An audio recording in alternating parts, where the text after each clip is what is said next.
മാഹി ചൂടിക്കോട്ട പ്രദേശത്തെ 2024-25 വർഷത്തെ SSLC+2 പരീക്ഷകളിൽ എല്ലാ വിഷയങ്ങളിലും A+ നേടിയവരെയും ഉന്നത വിജയം നേടിയവരെയും ചൂടിക്കോട്ട രാജീവ് ഭവന്റെ നേതൃത്വത്തിൽ അനുമോദിച്ചു. പുതുച്ചേരി മുൻ ആഭ്യന്തരമന്ത്രി ഇ. വത്സരാജ് ചടങ്ങ് ഉദ്ഘാടനം ചെയ്തു.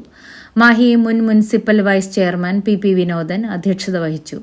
മാഹി MLA രമേശ് പറമ്പത്ത് മുഖ്യാതിഥിയായി.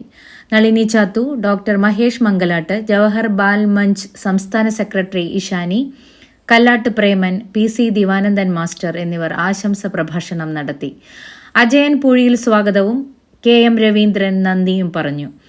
Muhammad Sarfaz, Vinod പൂഴിയിൽ, OP Srikanth, Babu AP, Sandeep Puttalam, Sreerag OP എന്നിവർ പരിപാടിക്ക് നേതൃത്വം നൽകി.